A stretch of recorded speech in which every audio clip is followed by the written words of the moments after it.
Halito, and welcome to Native Chalk Talk, a podcast by natives for all. Here, we're keeping our Native ancestors' stories and history alive while also sharing with you our Native cultures, traditions, and more. I'm Rachel Youngman, a Choctaw originally from Anadarko, Oklahoma.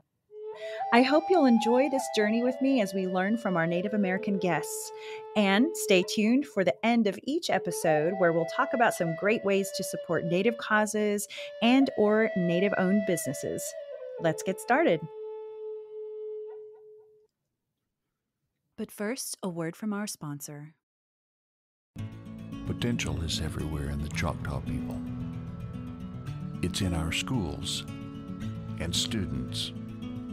It's in our small businesses and entrepreneurs. Potential is in our lifestyle and health. It's in our culture and heritage. Passion and commitment is in our blood. Ingenuity and economy are a tradition. And the Choctaw Foundation was founded for this potential. To cultivate minds and hearts, to stimulate ideas and passions, to extend lives and improve health through education, and to preserve and promote the power of our past. The Choctaw Foundation, meeting the potential of the Choctaw people. Welcome to part 2 of Native Chalk Talks episode, Jim Gray, former chief of the Osage Nation, on his family and the Reign of Terror. So again, the government passed a law where non-Native guardians would so-called protect, in quotes, the Osage with all their newfound wealth and manage their money for them because they were assumed to be incapable of managing it themselves. And of course, this led to the guardians receiving a fee for their services and controlling the money. And in some cases, they would allot such a small allowance that the Osage would end up in debt, borrowing from their guardians, and later they were forced to turn in their assets to pay for those debts. A similar thing happened with my own family members, although no one was murdered, just abused. So where things went wrong was head rights could be passed on through inheritance, and therefore white folks were marrying Osage allottees just for the money and inheritance from those royalties.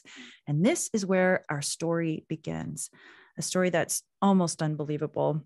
Jim, I'd like to quote your words once again from what you said from the article in Indian Country Today. Maybe it's better that an outsider tell the Osages their history back to them because people like me can't be objective, or maybe the events are too hard to believe if told by the Osages themselves. Even after I consider this notion, I disagree because I know Osage people from across the spectrum have their version of these events not told in the archives of the BIA or the FBI, but rather passed down from one family member to another. And so the Osage version of this story never really goes away.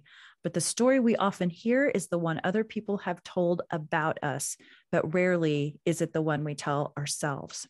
So even though Killers of the Flower Moon is a book and soon a movie too, some of those people are your family members. I can only imagine how much these stories are just close to home for you specifically. So let's set the scene. We have the towns of Fairfax and Pawhuska and the community of Gray Horse. And will you share a bit about these three places? Well, the town of Fairfax is the city, and Gray Horse is the community, like you described, just a few miles outside of town. Mm-hmm. The Gray Horse community was settled when we moved here from Kansas. The tribe's traditional districts all fell into different communities. One group fell into the area called Gray Horse. One group fell into the area called Pawhuska, which later became the capital. And another group fell in the area called Hominy. Now, Hominy became a city, Pawhuska became a city, Fairfax became the city, but Gray Horse stayed as its own standalone community within that area. Having the tribe consist, holding on to their cultural, traditional ways, even when they came down here, became a very important element to this story as it continues on even to today. Mm-hmm. Those three districts are still very much a part of the fabric of the tribe today. Very much so. And so you mentioned Hominy and Fairfax. How does that fit into? Fairfax is the community just outside of Gray Horse. It's a different district of the Osage people. It's made up of clans and bands that all settled in that area in what later became the city of Hominy. So that particular district is called Zonzoli, and Fairfax is called Pazuli, Gray Horse, I mean, and then Pahuska is Wakakali.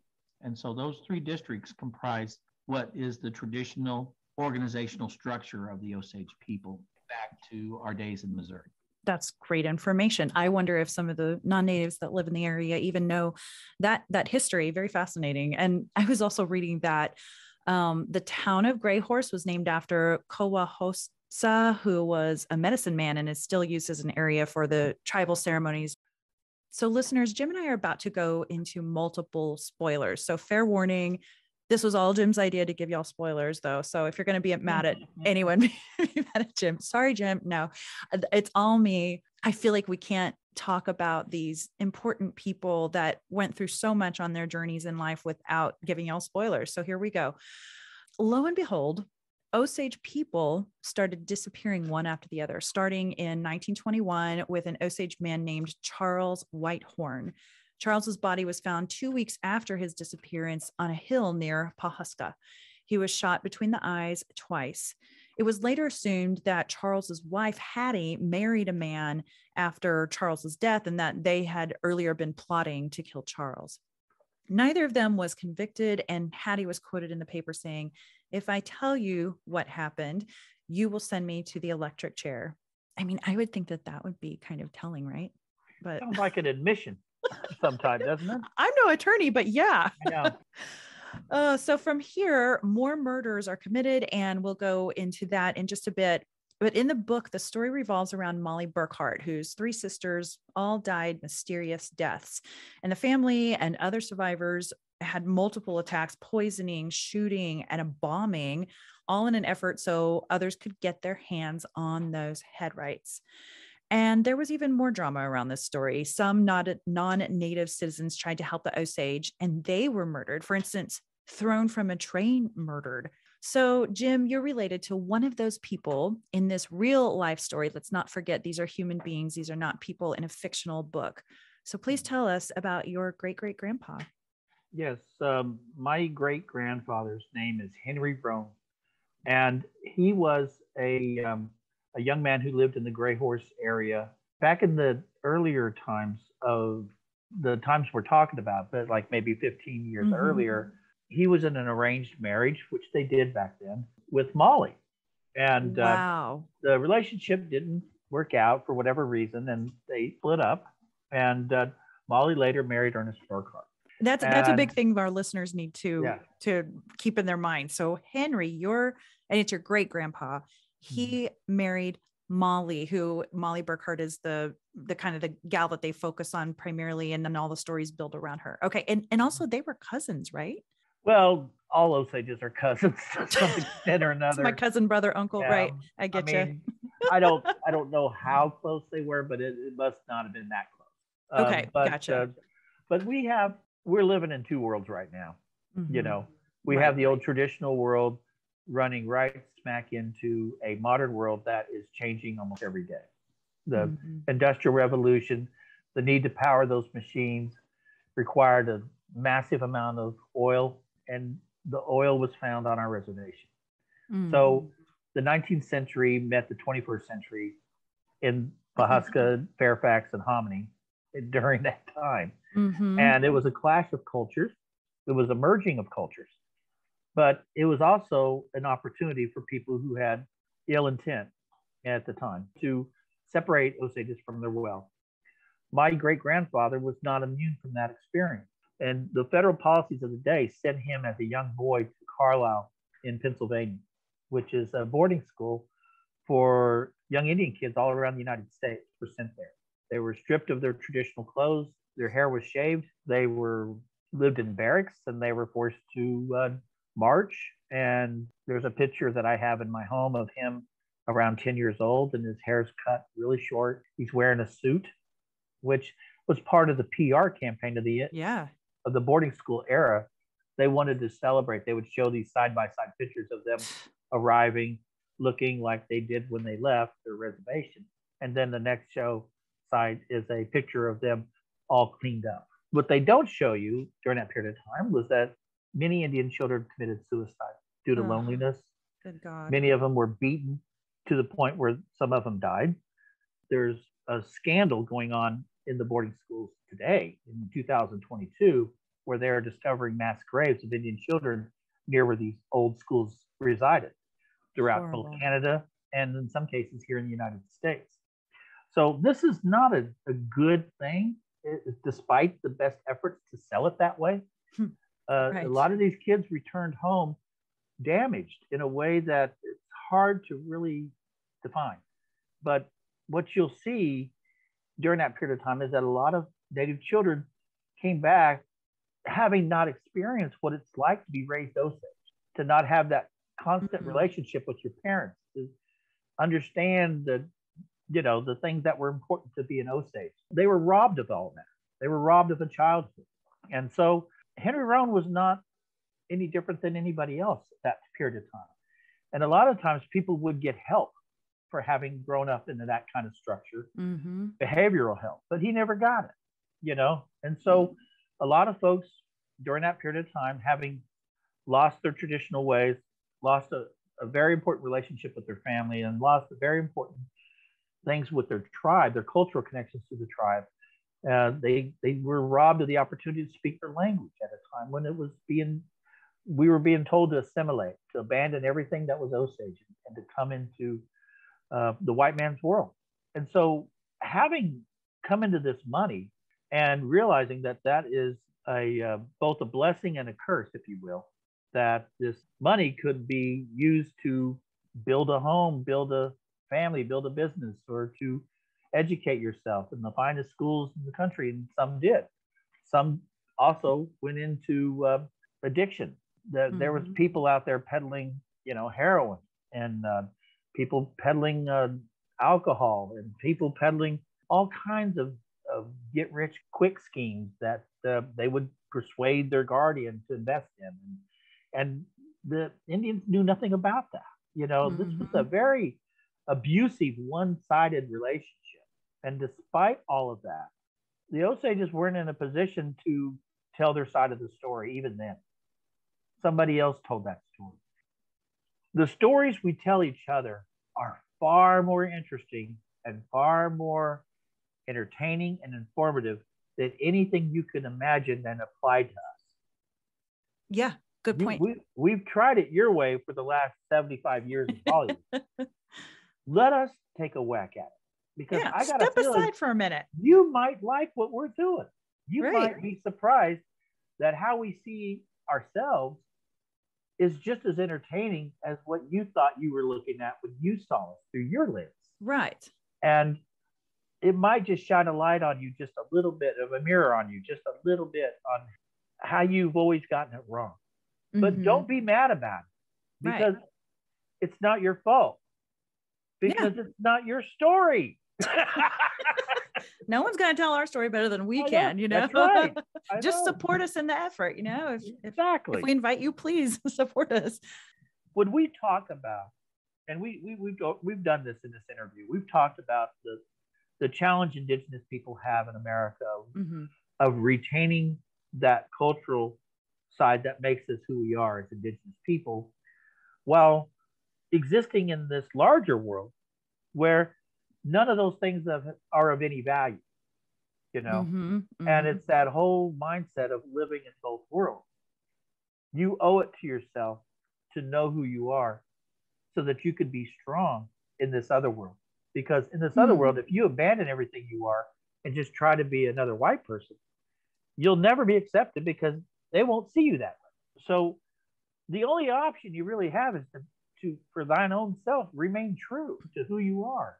And build your world around that, in hopes that maybe one day this larger society will take notice and value what you have. And you owe it to the people who sacrificed so much to give you what you have now.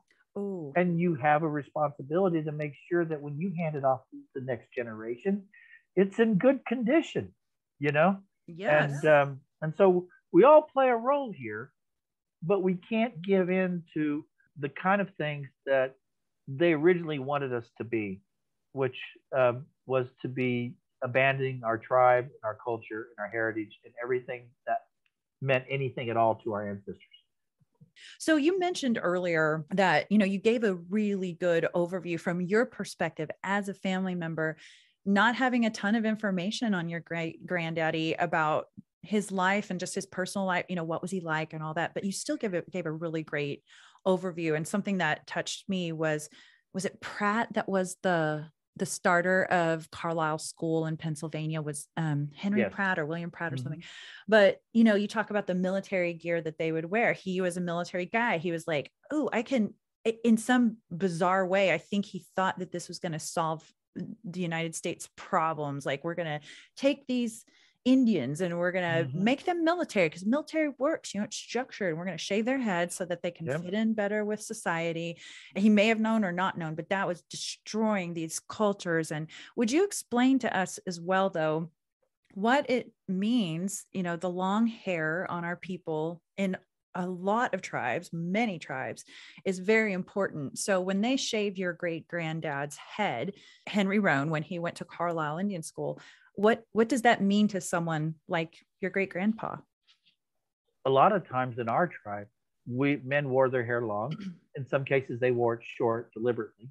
It defined them what role they played in the community. Sometimes a warrior, sometimes it was a medicine man or whatever.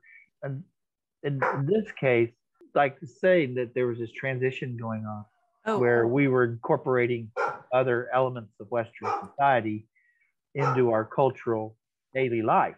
I know that when an Osage passes away, like say a spouse or a child of that individual, would cut their hair as a sign of mourning. So it's a big deal to cut. It's not a small thing. And and in the case of Henry Roan, when I saw that picture of him in Carlisle and his hair was short, I wondered whether or not he had been exposed to enough of the Osage culture, even at the age of 9 or 10 when he was there. How did he feel getting his hair cut like that? Not having any say-so about it or control over it, or knowing what the significance of having your hair cut was to him as an Osage. Right. But to him as a ward of the government, subject to the whims of a fanatical ex-military guy who was going to fix the Indians, it meant something totally different. They had to learn to adapt, right? They had to learn to adapt. They may have had to suppress any hurt feelings that may have caused them. They may have had to try to rationalize it in a way that maybe satisfied them for a while, but eventually that issue would come back, because when you see the pictures of Henry Roan as a man, after he's returned from Carlisle, he's got braids down to his waist. So apparently their effort to kill the Indian to save the man didn't quite work out as planned. Didn't quite work. And for our listeners, Pratt is the one that coined that term, kill the Indian, save the man, which he, again, probably thought he was doing a good thing. We don't care. We don't like what he did. But well, it turned out to be a colossal failure. Right. It was identified in the 1929 Merriam report, which showed that robbing these children of their relationship with their parents and their community destroyed an entire generation of Native Americans. And it led to some changes that occurred later during the 30s and 40s and 50s. But it set too many bad things in motion, though, that we couldn't fix. We're still kind of living with it now. Your grandpa was only 40 years old when he was killed. And I'm so sorry to you and to your family for all that happened, not just with him, but the ramifications of after that too. But we talked before about how, Molly and Henry had been married, and we'll never know the answer to this, but I've always wondered what she thought of all this. It sounds like she was very upset about his being killed or his death. Had you heard that too? That here's, one person's take on it. If you're William Hale and your goal is to wipe out this entire family until you got all the head rights descending to Molly, and then at the appointed time, you tell your nephew, Ernest Burkhart, who's married to her, has 2 kids with her, that at the appropriate time, you kill your wife and kids off. And then you, Ernest Burkhart, will inherit all of those head rights, which would be valued well into the millions of dollars. And then all of a sudden you see this traditional Osage marriage in the past And you wonder, is this something I need to worry about? And to me, the claim that it was an insurance policy because Henry owed him money, there may be some truth to that, but the fact that it was so sketchy, he had to shop it around for so long before he could find an insurance company that would take it. Right. Right. Oh my God. And who was that insurance? Dewey, Cheatham and Howe? Like, who was that insurance company? Good God. But at any rate, there was definitely an attempt to destroy this man's character at the time of his trial, so that he did not gender any sympathy from the public. Right. So they went with the old trope of the drunk Indian, you know. But what I thought was really at work here, and I, given the fact that he's gone through such lengths to come up with so many different ways in which, whether it was poisoning her family or her sister, or getting one of them drunk and shooting her in the head, or blowing up her house with her and her husband and her family in there, he was not above going really crazy in trying to eliminate this family. Right. And it's like, doesn't this look obvious, dude? But then his answer is, well, they're Indians. Like, who cares? Exactly. So I think my guess is that part of the reason he did it may have had something to do with he wanted to wipe out any possible person in the tribe that could make a claim for Molly's estate. Just wiping them out one by one. And maybe Henry Roan being in a traditional marriage with Molly years before may have been something that he could not put at risk. So he had him eliminated, you know? Yeah. To eliminate the possibility of that being a claim. I don't know. I mean, there's a lot of different speculation on that question, even now. And but the one that I don't care for is the one that the FBI investigators just said that he was a drunk Indian, and he was, you know, if Hale didn't kill him, somebody else would have. It just so happens that they're all dropping like flies somehow. Yeah. Right. It's like, oh my God, you guys are smarter than this, right? And it really, I mean, I can't even imagine what so many Osage were feeling during that time. It must have been such a scary time, and also a time of so much loss and mourning in that community. So can you tell us more about Henry's funeral? I know it was well attended by the entire tribe. And by the time his murder occurred, it was after Anna's, it was after Lizzie Q's. So the fact that this one happened right in the middle of that and before Rita and her house blowing up, people were, obviously there was already talk. There was already buzz in the community about this. The Osages were they were taking precautions. I know a lot of different stories that I could get into later, but what I know is that William Hale was so intent on making sure that everyone saw him as a friend of the Osage, not the mastermind behind these killings, that he engendered himself to the point where he was actually a pallbearer in Henry Roan's funeral. So I'm sure that's going to make for some dramatic acting in the movie.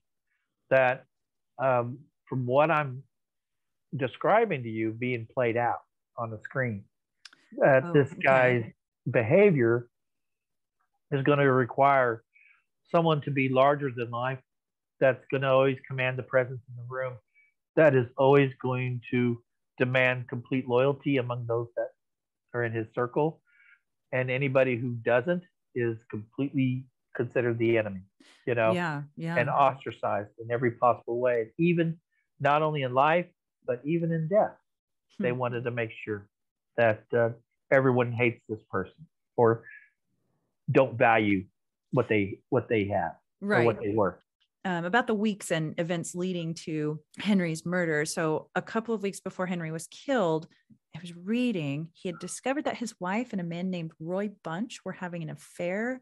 And then Bill Hale was there to help him deal with this new discovery, so-called. And it makes me wonder, was Bill Hale telling him that there was an affair going on, or was there really, who knows? But Mr. Hale then planted the seeds that Roy Bunch could have been the murderer, you know, and just before his disappearance, Henry had headed to bootlegger Henry Grammer's ranch to get some whiskey. And then he was killed by John Ramsey, a contract killer hired by Bill Hale. And then Ramsey got Henry drunk before he killed them. And that ties into what you were saying about, they just said, oh, he was just a drunk Indian. And have you heard anything different? Is any of that incorrect or from the wrong perspective? What it tells me is that it fits his story to marginalize him, to make him less likable. If it was true, it was probably designed to get him in a dark place that he was susceptible to wanting to drink. Yeah, exactly. I mean, and the drinking was part of getting him drunk so they can kill him. You know, if you want to go down that route, I guess you could. But it makes more sense now that you've put it, sorry to interrupt you, but you put it in perspective earlier when you were like, they're trying to make him look bad. And that obviously fits into that whole narrative. It could be that there was an affair going on. I kind of don't believe it. I really think that he was a much loved man in his community. We know that. That's from the Osage's mouths. Not that a well-loved man can't have an affair, but knowing Bill Hale, he's probably like, okay, go in there and like put it in his ear that his wife is having an affair and yada, yada. So with all of that though, with Henry dying, you mentioned that Bill Hale was his beneficiary, and I believe he didn't even reveal to anyone that he had been included on the insurance policy, and he was able to get all of Henry's financial interests, correct? I don't know if he got a hold of his financial interest, but I do know that he tried to collect on the insurance policy, but by that time he had already been charged. And so I don't think he ever collected on him, to be honest with you. Oh, really? Okay. Yeah. Because or maybe if there's a criminal indictment against you for murdering somebody and you have an interest on it, and you're an insurance company, chances are you're not paying that out until the trial's over. So he should have, if all things had worked the way he wanted it to, but I think he just took things a little too far. He got a little cocky. Well, I don't think it was the insurance. He wanted to get rid of somebody who might claim the head rights. That's my theory. You know? Okay. Yeah. Because, interesting. Yeah. I mean, $25,000 in today's dollars is about $250,000. So it's not a small amount of money. Right. But you can understand that that's a lot of money for an insurance policy on someone who at that point didn't have any rights, which is a lot of the reason why they had guardians assigned to them, because they were declared incompetent by the federal government, assigned these guardians to look out for him. I was reading that Bill Hale was present at Henry's autopsy, and it's shocking, really. He obviously had no soul, this Bill Hale, but I can see why he may have been there, is just to kind of help influence the autopsy maybe.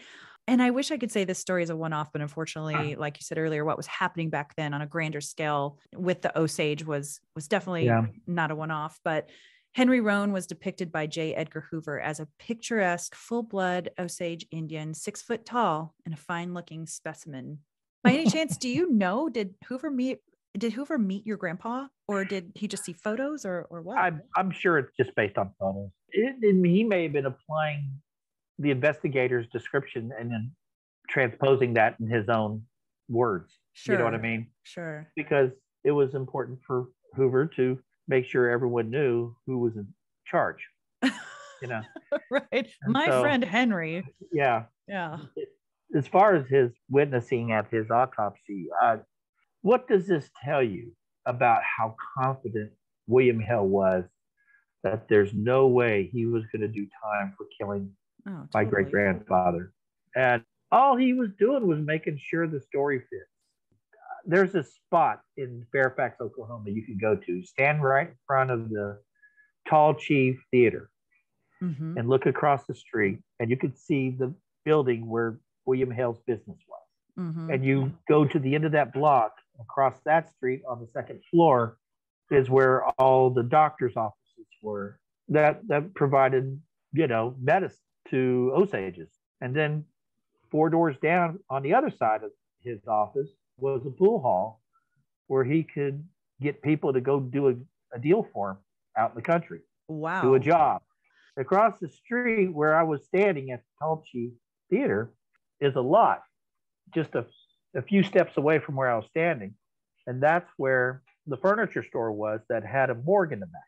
That morgue served as the place where, Oh, wow. They kept the bodies and did autopsies and that sort of thing. So this guy, without even having to leave this block, had influence to be able to do any of these things that you described.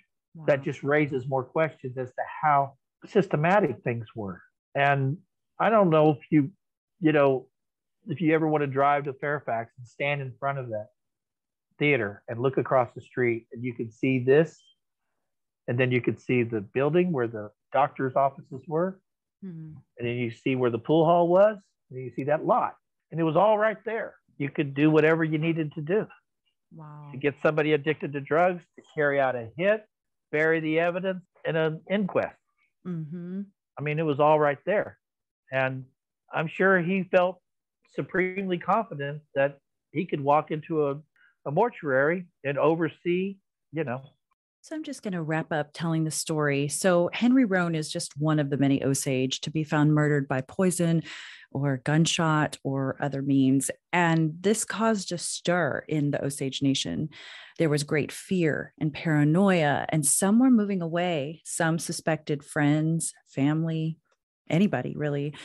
Who knew who the killer was, or if they'd even be brought to justice, even when it came to white people coming after Native money?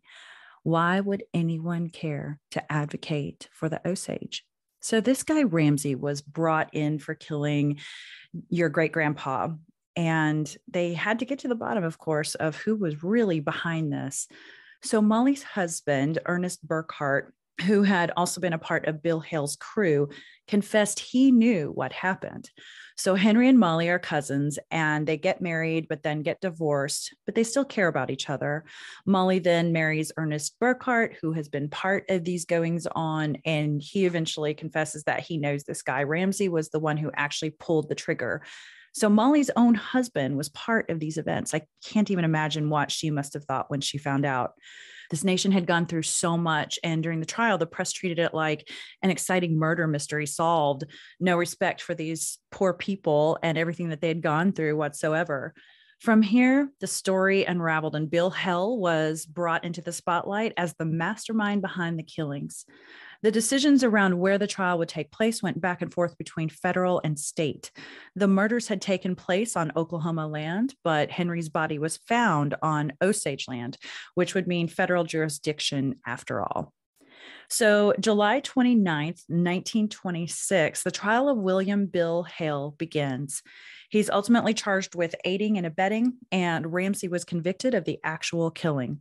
And something interesting came out of that trial. It was discovered that the plot was originally death by moonshine poisoning, which was similar to how many of the Osage had been killed over time. So Henry's death actually was helpful in confirming the overall conspiracy of the others who had been murdered. Interestingly enough, the newly formed FBI solidified partly because of these murders. After years of corrupt law enforcement, judges, coroners, and more, the FBI stood against the old Wild West form of justice that had been prevalent in certain parts of the country at that time. Congress in 1925 passed a law which then prohibited non-Osage from being given head rights from Osage who have more than half Osage blood. But unfortunately, it was too little too late, and the damage had been done. The murders resulted in a scattering of the tribe. Although there have been some positive changes made, the long-lasting effects cannot be ignored. So the story has become commercialized somewhat due to the book and movie being such a big deal. We talked earlier about Jim's interview in This Is Life from CNN with Lisa Ling. I thought it was really well done. Lisa Ling seemed very respectful and like she really wanted to understand the people and the story and the human side of things. And I believe I watched it on HBO Max, but looking it up, I believe you can also see This Is Life with Lisa Ling by renting or purchasing on Google Play, Vudu, Amazon Instant Video, and iTunes. And so the FBI was asked to investigate all the mysterious murders, one of them being the murder of my great-grandfather, who was taken out in the country outside of Fairfax and shot in the back of the head. And his body was found a few days later, and they were able to investigate his murder because it occurred on Indian allotment land. So for those of us who are reading the paper about the McGirt decision, that federal crimes can only be investigated by crimes against Native Americans can only be investigated and prosecuted by the federal government because they had jurisdiction on traditional allotment land or restricted property, as they call it. That policy started with the murder of my great-grandfather. The people who were accused of committing this murder, and I'm sorry to spoil this important story from the filmmakers that are making this movie, but it's part of the book. So if you read the book, you know how this plays out. But it took several cases to be able to even prosecute him because the lawyers for William Hale and others who were named in this criminal case of his murder said that you can't really, the federal government doesn't have jurisdiction to prosecute crimes against Native Americans. And that had to go all the way to the Supreme Court, and they decided that no, they do have jurisdiction. The state doesn't have jurisdiction on allotment land that was identified in that case. And so once that decision came down, then they could prosecute. So it took several years for him to eventually be prosecuted. And so my relationship with him, unfortunately, is defined in the files of the FBI, who only knew him as an Indian who had gotten caught up in a unhealthy relationship with William Hale. And the main, I guess, mainstream media, as they called it back then, or what they would refer to as mainstream media back then, really defined Indian people as a vanishing race of people who really didn't belong in this century. If they got anything at all, it was only by accident. And we should not take any crime against them seriously. And they treated us as if we were extinct and a vanishing race. They did it in popular culture with art. They did it with mascots in professional sports that were becoming a big deal at the time. They did it with the policies of assimilation and the boarding schools and breakup of tribal landholdings and robbing the tribes of the ability to govern themselves, even during the worst times.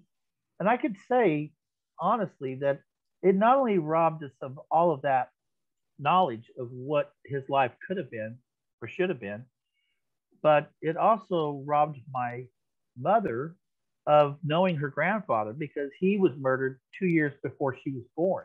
Right. And my mom's mother, my grandmother, died in a car accident just a few years later. Those kind of deaths were never investigated for any foul play. Wow, Jim, that's so sad. A Native American Osage fell down a flight of steps is not going to get investigated. Right. And a Native American hanging themselves as a suicide is not going to get investigated. All these kind of things were very commonplace. And it's sad because that I don't have any personal stories of my great-grandfather other than what that investigation revealed about it. Now, their job there was to find the criminal who committed this crime. And it wasn't really their job to tell his story, And so that if I keep coming back to this theme of who gets to tell our stories, you can understand why I'm doing it. Absolutely. Because I wouldn't want to wish what happened on my family on anybody.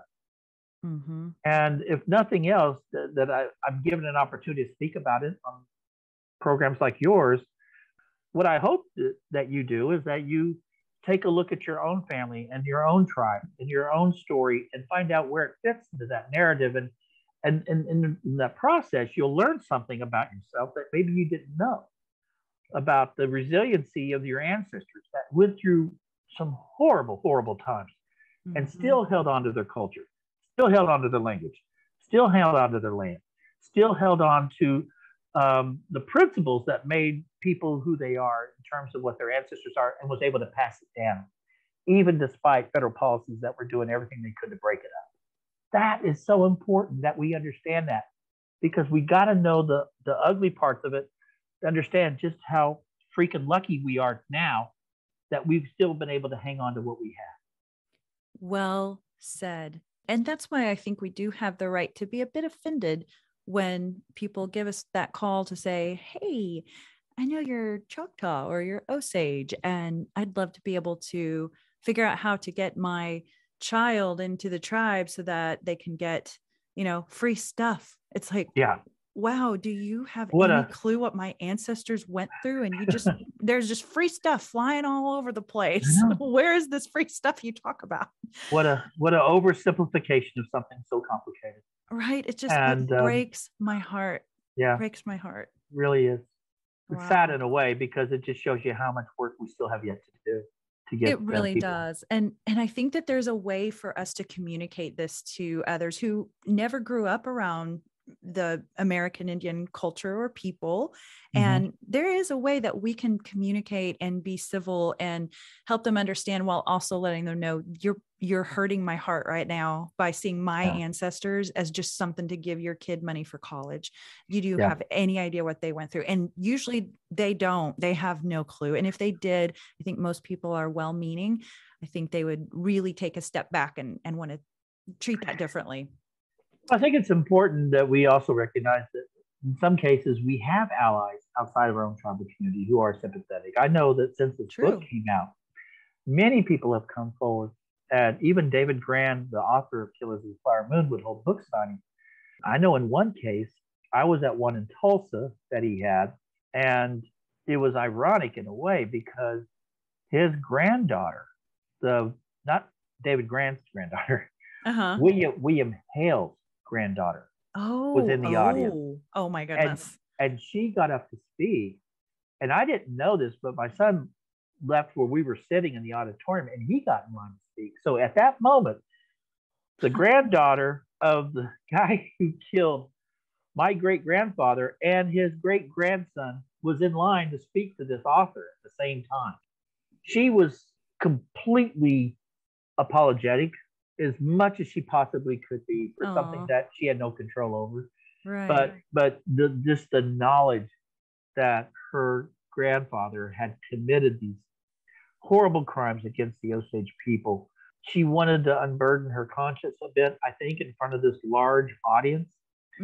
And so for her part, I thought it was interesting that she would show up at this event knowing what's in this book, and then take the mic and actually say to it. That's really gutsy. Very much. And I appreciate that she did, but wow. Yeah. And of course, when my son got up there, he was all but maybe 25 at the time, I think. And he took the mic and he introduced himself. And he says, I'm Henry Roan's great-great-grandson.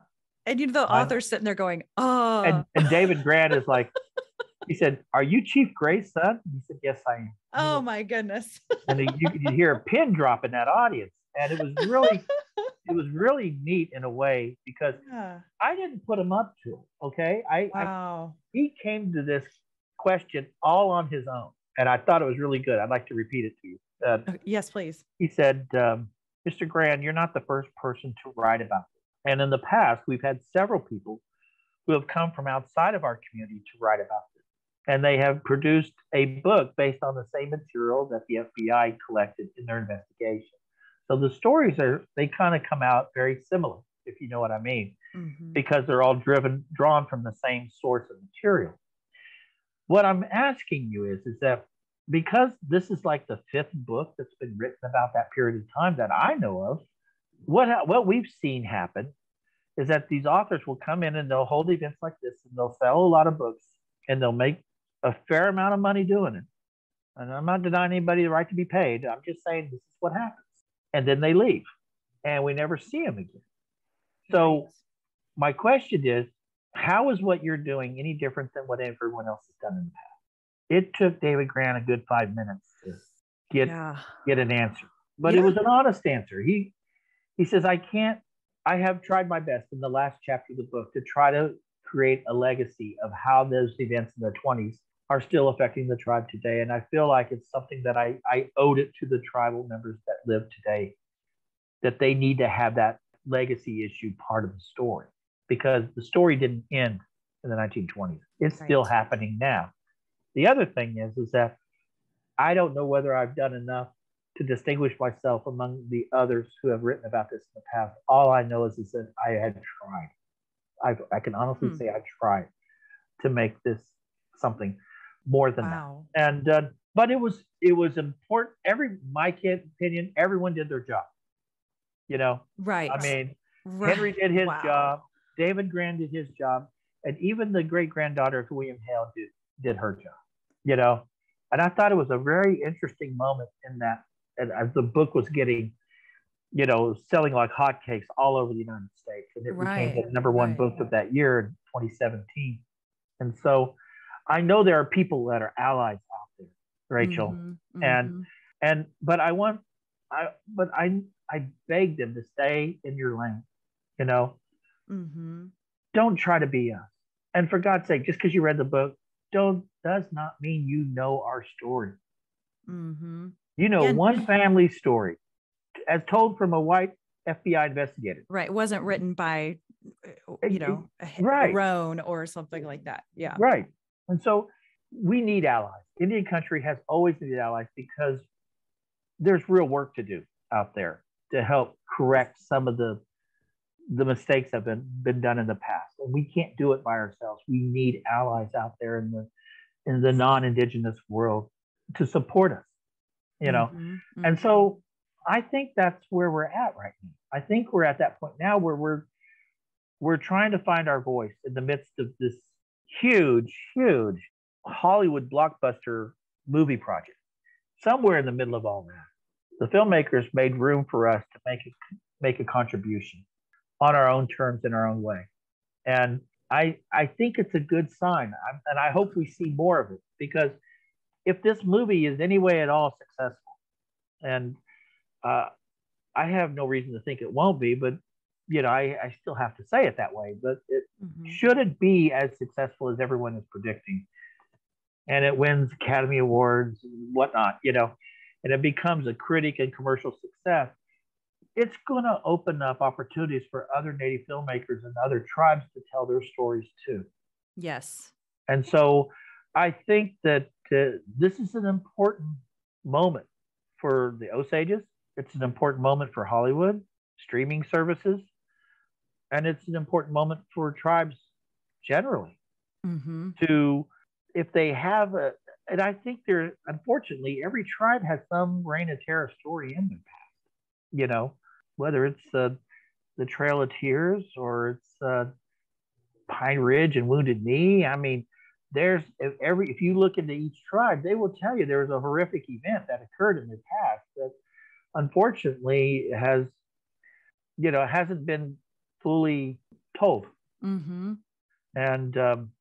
it's a dangerous step to go down that road, because not all tribes are ready to confront that kind of thing. True. And I was just thinking about that. It's kind of like, sometimes they say, if you don't tell your own story, someone else will. However, not every tribe, not every person is ready to talk about all of those things. And some of them don't want to ever talk, like, let's just not go there ever again. Right. So yeah, there's that conundrum.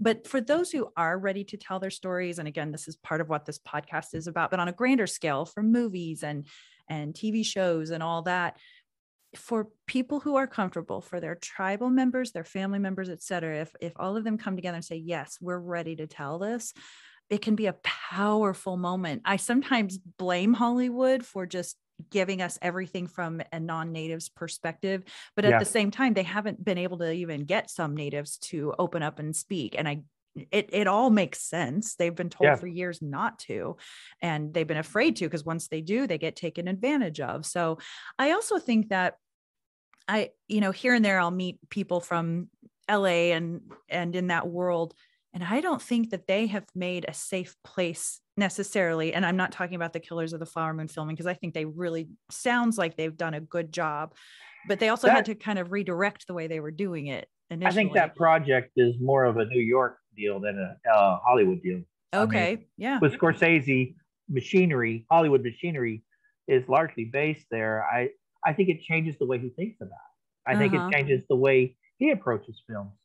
That may not be part of the way they do it on the West Coast, but that's just me. I've delved into the world of pontificating now. So just stop me right there. No, you're good.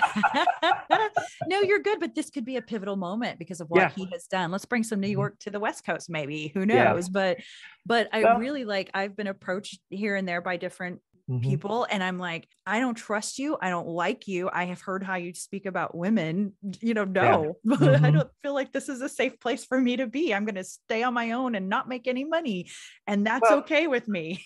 Well, Rachel, I think people were right to be concerned because, with very few exceptions, how many movies can you point to where they did get it right? And if the record is spotty at best, and none of the ones where they did get it right were commercial success or critical success by Hollywood standards, unquote, the temptation to follow the traditional model of just doing what's always been done, have a white savior come in and save the Indians from themselves, is always the model that people follow. You saw that with Little Big Man, you saw it with Dances with Wolves, Last of the Mohicans. I could go on and on and on. But the big blockbusters have that element to it. And so I'm fairly confident that they're going to avoid that trap with this movie. I think so too. I don't know for sure, but some of the changes I've seen made that have been talked about publicly in the trade publications does give me some confidence, especially last year year and a half ago when things were shut down. They rewrote a big portion of the script and moved Leonardo's character from the FBI agent who investigates the crimes to the husband of Molly Burkhart, who is at the center of this series of murders that's in the movie. That's a huge change. They don't normally make those big of changes. They literally rewrote the script and moved the main character to this other person. So that's now going to be the focus, this relationship between these two. Which I think is so humble of him in a way. He could have easily said, no, I've been doing this my whole life, stay out of it. And yet he really put his best foot forward. And even if this does not meet expectations, first off, that would be terrible because we would have some mad people against him. But even if it doesn't quite meet the expectations we all have, maybe we can go, hey, this is a step in the right direction. And I can't think for everybody, of course, I don't want to push that on anybody, but at least they tried, at least it's a step in the right direction. And this could be that pivotal moment where all movies after this that have to do with American Indians have a different perspective than what we've seen in the last how many years, right? Right. Look at what Sterling Harjo did with Res Docs. Right. No professional screenwriter working in Hollywood that's disconnected from Indian country would have come up with that story. I know, right? No way. Some people still don't even understand what some of it means. But if you were born and raised in the Creek community, growing up with these stories, it would not seem foreign to you. Right. It would just seem, wow, funny. I can't believe they put that in there, Right. I can't believe it. And by the way, that is funny to us and not to non-natives, which is so bizarre. Sometimes they're like, that's really disrespectful. It's like, it's their own culture and they're making fun of parts of it themselves. It's okay. Yeah. We have to be careful still, but what's really impressed me was that the Emmys, is that what it was? The Emmy or the Golden Globe? One or the other. That was such out of the blue original creative work that they had to acknowledge it as one of the most successful series that was under consideration for a Golden Globe that year. Wow. It was nominee. It was a nominee for the best series last year. And so that separates this critically acclaimed work from all the others that had bigger stars, had bigger budgets, had more people, and this little project over here in Hulu ends up blowing them all out. Why? Right. Because it was original and it was genuine and it was honest and it was told from an indigenous perspective. Now, what does that mean for future projects? It means a lot of future projects that are coming up that way organically may get more attention than they've ever gotten in the past. Right. Because now they've got somebody who broke that glass, you know, and now there's room for others to come through, you know. So you combine what happened with Res Dogs with what this movie could be. Oh, absolutely. We may be heading to some really exciting times in filmmaking because of these projects that we're watching right now take place. Agreed. Yeah. And what I love about Reservation Dogs, for those who haven't watched it yet, you have to watch it. Please watch it. It's on Hulu by FX. And it's basically just, it's not a super high budget show. It's just basically the day in the life of these kids. There is a storyline and it's well done. And it is very indigenous. It's how Indigenous people live every day. And there's such a variation between, you know, we've got the story of the Osage on one hand, this pivotal movie that I think needs to be told. It's sad and horrible, but it's going to open people's eyes. And then on the other hand, you've got, you know, some really funny characters in this show, just showing about their daily lives. You look at that show like Res Dogs, and you see that struggle of living and understanding the past in sometimes a funny way and sometimes a serious way. And then you see it almost simultaneously with the cold realities of where we're living at in 2021 when these shows were broadcast. If you look at it from that standpoint, Res Dogs makes a lot of sense. Well, and I will say this, my only qualm with when that show came out, I was so excited about it coming out and I could not get people to watch it. I was shocked. And they obviously have had great ratings. They've had viewers, but for some reason, you know, I would ask people, have you seen it? And then I'd ask again, have you seen it yet? No, I still haven't had a chance. I'm like, it's been 6 weeks. Why have you not watched it yet? I mean, you want to see something original and funny and good, and there's heartbreaking moments as well. Watch that show. There's no one that can't. I mean, I probably wouldn't let like a 7-year-old watch it because there's a lot of cussing in it. There's some mature themes in there. But yeah. I'll just say this though. I think that's the secret sauce to this show. I mean, it captures what goes on, the subconscious of young Indian men and women who love rap music, love fry bread. Right. You know? They fry bread. And they made a song. They made a song, and I love it.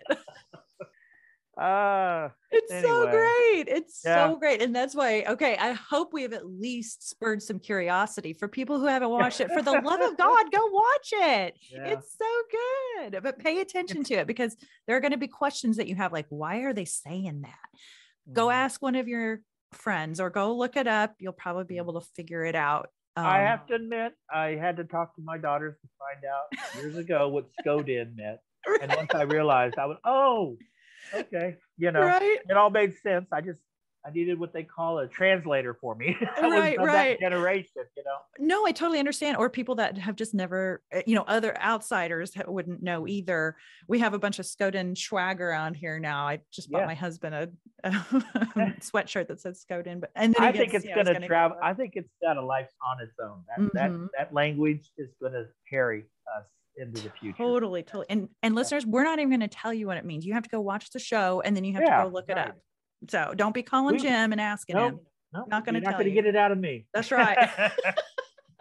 Well, switching gears a bit, I want to give a shout out to your town here and share a little bit about the history here in Skiatook. So what can you tell us about Skiatook? It started out as a trading post, really? Turn of the century. And I don't know that much about it other than the fact that it has grown to be a very interesting border town between the Osage and the Cherokee Nation, where you have probably just as many Osages living here as you have Cherokee.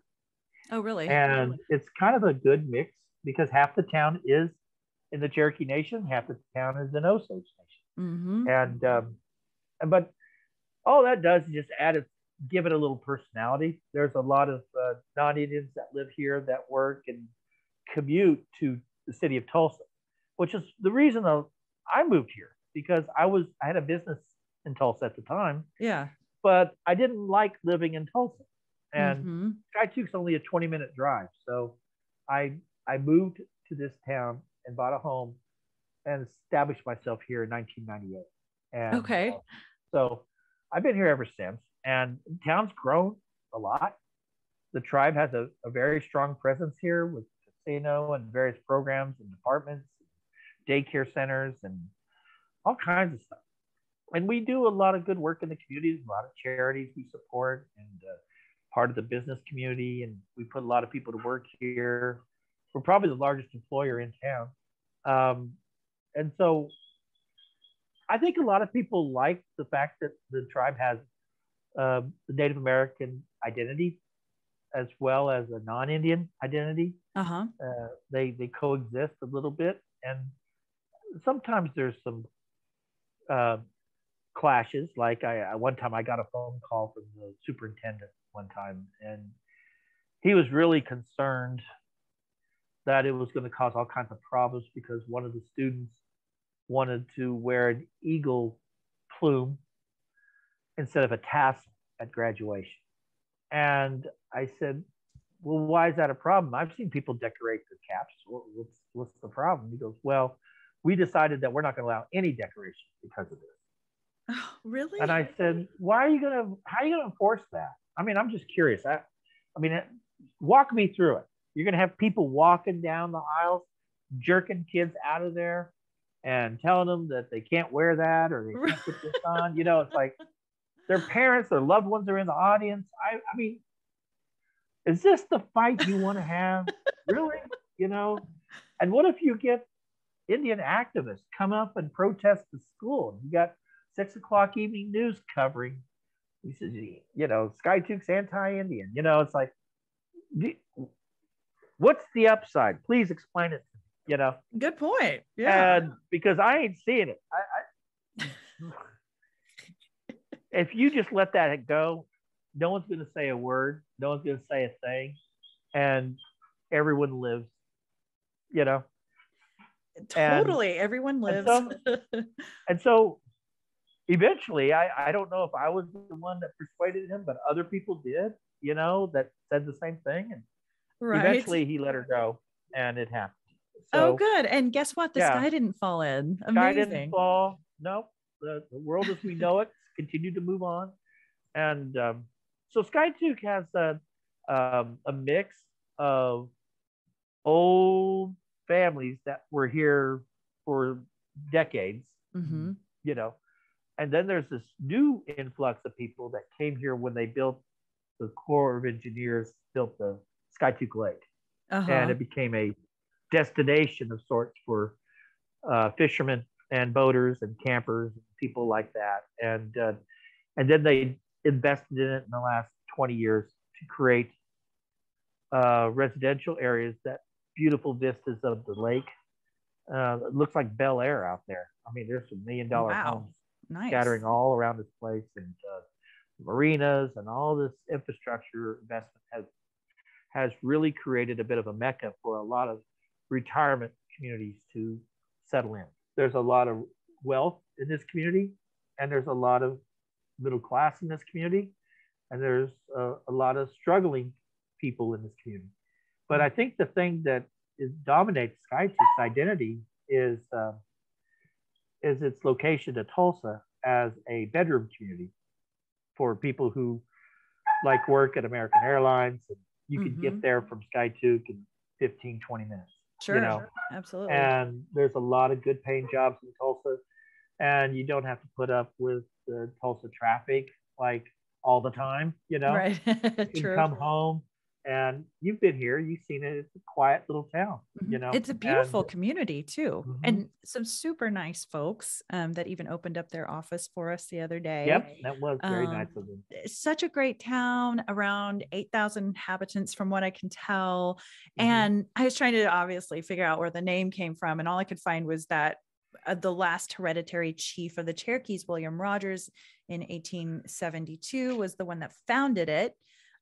Does that sound correct to you? I've read that. Okay.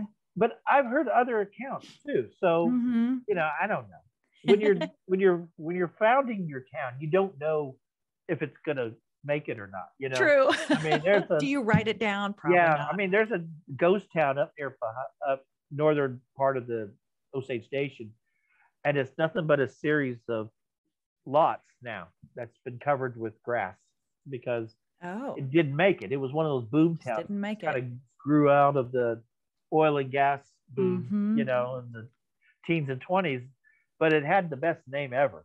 And it was a town called Whizbang.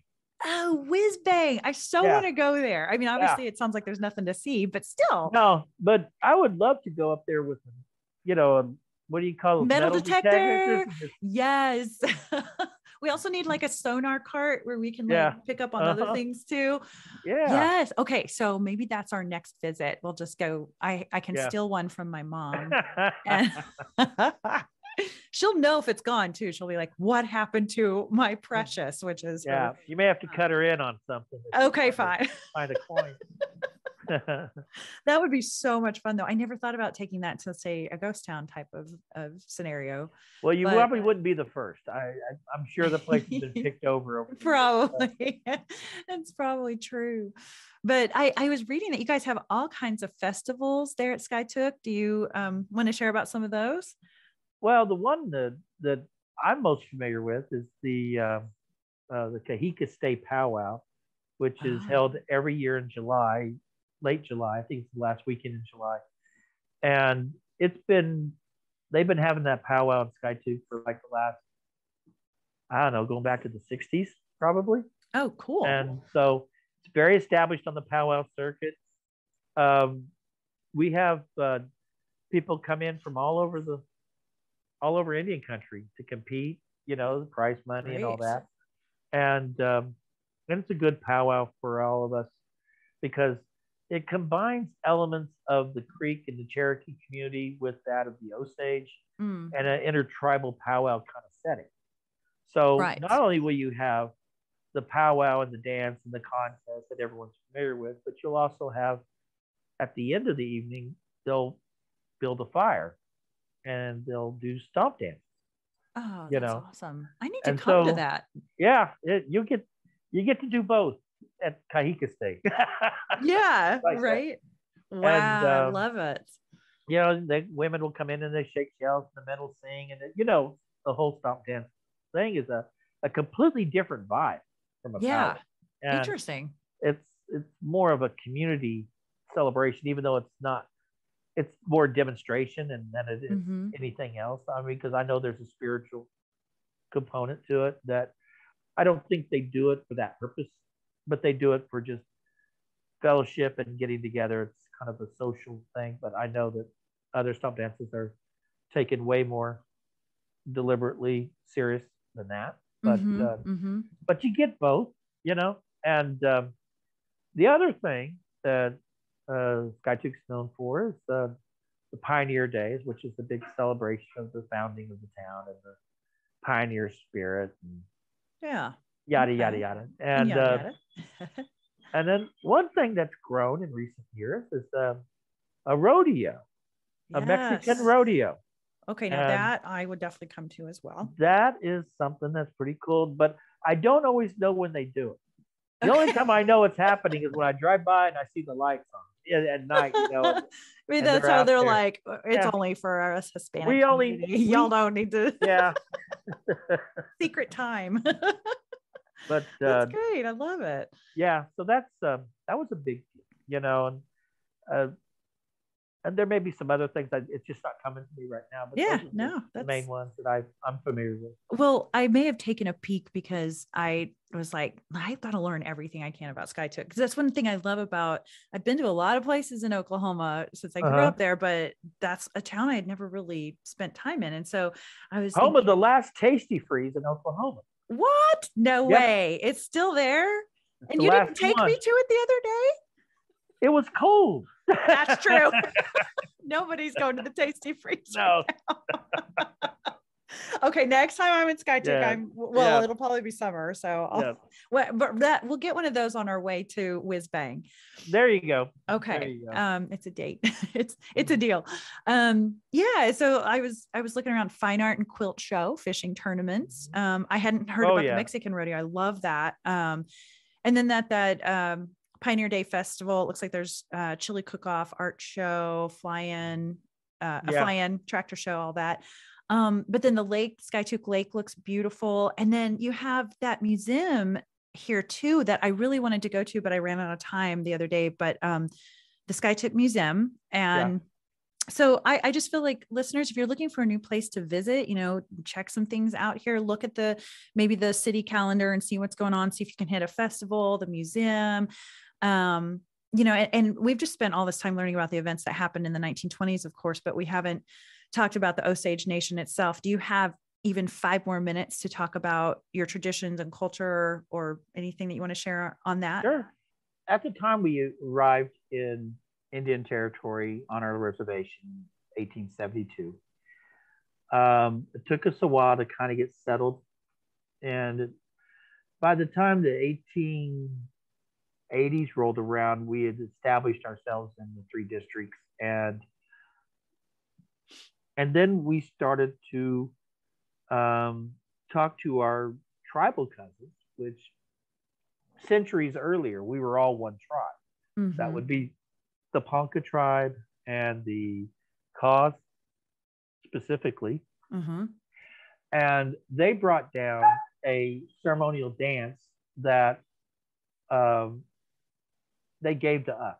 Oh, love it. And this dance helped heal the wounds of our removal in many ways. And it restored our sense of community.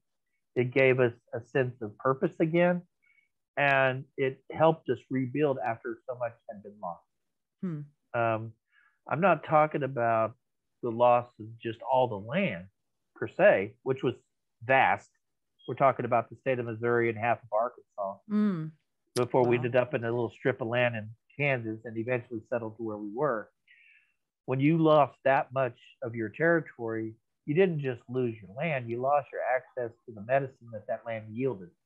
That served as the healing for your people, because the things that grew in, let's say, the Ozarks of Missouri does not grow in Skiatook, Oklahoma. I mean, it just, the different herbs, medicines, and things that had served our people for 1,000 years didn't grow here. And unfortunately, our folks were in no position to be able to help our people from all the malnutrition caused by the removals, the susceptible diseases that they could not cure. We lost so many people that our population, at the sign of our first treaty in 1808, and the arrival after the 1872, of those 68 years, we lost literally 90% of our tribal population. Wow. So we had to start over in many ways. So it's a big deal when the Poncas and the Kaws brought those drums and those songs to the Osages, because it helped us heal. It helped us come together again, and it gave us strength to continue on being Osage. That really is beautiful. And that those 3 districts conduct those ceremonial songs every year in Pawhuska during the months of June. And one weekend it's in Gray Horse, one weekend it's in Hominy, next week, one weekend it's in Pawhuska.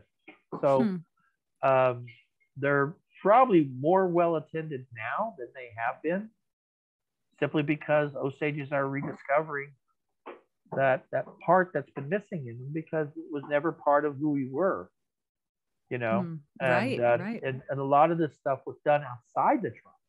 It was carried on by families year in and year out. They would observe and maintain a responsibility. Years later, the tribe would give them money to help them put the dance on. They would provide security. They would have health people work there in case somebody got sick in the hot summer. And, so slowly but surely it became more of a hybrid event. The tribe never wanted to run it or own it. They just wanted it protected and developed. And so in time, we built arbors to house all the dancers, and bleachers for the visitors that would come, places for the families to set up camp. We built the grounds up so that it could absorb the 1,000 dancers that would show up on a Saturday night and their families. So it's a big deal. It is a big, big deal. And it still defines us in a way that makes Osages who go there every year, it recharges their batteries. It gives them that sense of feeling and community again, even though so many of us don't live in the three districts anymore. We live everywhere, Mm-hmm. And it does something to you. Hearing those songs, the singers dancing, and the fellowship, it just, for just a little while, you just forget about 2022 and you think about 1872. Right. So I have one last thing before we head into our closing. The painter George Catlin noted the Osage as the tallest race of men in North America, as they stood 6.5 to 7 feet tall. I wonder if that's an exaggeration. Maybe George was really short, or maybe that really is true. But the Osage, okay, good. The Osages I know are very tall people. So this is something that I just learned about recently. The Osage and the Choctaw used to go to war against each other, and I never stopped to think until now. Oh, that's, our famous chief Pushmataha was known for his raids on the Osage. Now he was 5'10", but that was tall for a Choctaw. But most Choctaw were much smaller than that. I think the average height that I read was something like 5. Oh my gosh, I can't remember now, 5'2" or something. So can you picture like even a 5'5" Choctaw going against your 7-foot giant Osage? What were they thinking? Here's the thing that this is my theory on all that. Okay. Osages lived and if you've ever been to the Ozarks, and I'm sure you have, yes, it is some of the most beautiful country in all of the Americas. And it's got a diversity of life, of different foods you can grow. It's rich agricultural land. Rivers and streams and creeks provide a diversity of a diet that is much needed to grow, right? Right. Lots of meat. There's lots of different things. I mean, so when I think about that area, it doesn't surprise me that Osages grew to be so tall, simply because the nutritional opportunities that were there in that area was so rich that you couldn't help but grow healthy. Right. Growing them tall. Yeah. So that's my theory on it. We had to defend ourselves in protecting our territory, our hunting areas, and things of that nature. Right. By being brutal, Yeah. And when we were occupying our territory in Missouri and Arkansas and parts of Kansas and Northeast Oklahoma, which is where we were at the time of the United States forming, they made a treaty with the Cherokees years later to give up some of our land in Arkansas and Indian Territory to the Cherokees. And then the other 5 tribes slowly started migrating over here as well, years afterwards. And so by the time the 1850s rolled around in 1860s, we're all looking at these guys going, nobody told us that they're occupying land that's on our borders, Right. So the battle ensued for space, Really? And, interesting. So Pushmataha led a group of Cherokees and Creeks and Chickasaws. Good point. And raided the Osage camp, and they did that. Well, I promise you that I, as the 5'6", 5'7" on a good day, Choctaw, and I'm never gonna try to take on a fight with an Osage. I'm just gonna say that right now. But not that I would anyway. But you guys outnumber us. You got that right. That's true. There are 200,000 strong of us, but I still don't know. I've seen how tall y'all get. So before we close up, I just have two last questions. One is, are there any Native causes or businesses that you'd like to promote? I'm working with a company called Corbett out of Dallas, and they are introducing a communications app to Indian country, and I'm hired on as a consultant. Wonderful. And we seem to be making some very strong headway in parts of Indian country, and you're going to see a lot more of this going forward. We're only into our 2nd year of doing this, and but it's a corporate communications app for corporations to use for their employees. And their lawyer that works as the legal counsel for them happens to be Creek. And he thinks that this might have an interesting application in Indian country. Oh yeah, And totally. So I knew him from work that I did on the Council of Energy Resource Tribes years ago. And he called me and asked me if I'd take a meeting, and we talked about it. And I, because I come from a newspaper background and the tribal leadership background, I could see the value in what they were doing. And it requires a certain amount of time to explain it all, how it works, how it has the look and feel of something like Facebook, but it's nothing like Facebook because you own the analytics, you own the data, it's your information that only you have. That is your effort to communicate to your own tribal members, no matter where you live. And all you got to do is download the app on your phone, and the tribe provides you the content, and it hits your phone just like it would a notification would hit you on Facebook. But the only difference is nobody's selling your data to third parties, and no one's pushing crazy stories on your timeline. The only thing that's on that only content is what the tribe wants you to know. And that's everything from programs and services to news to, whatever you would probably find in their tribal newspaper. That's would be the kind of stuff flowing in. Instead of waiting for the newspaper to hit your mailbox, it would hit your phone.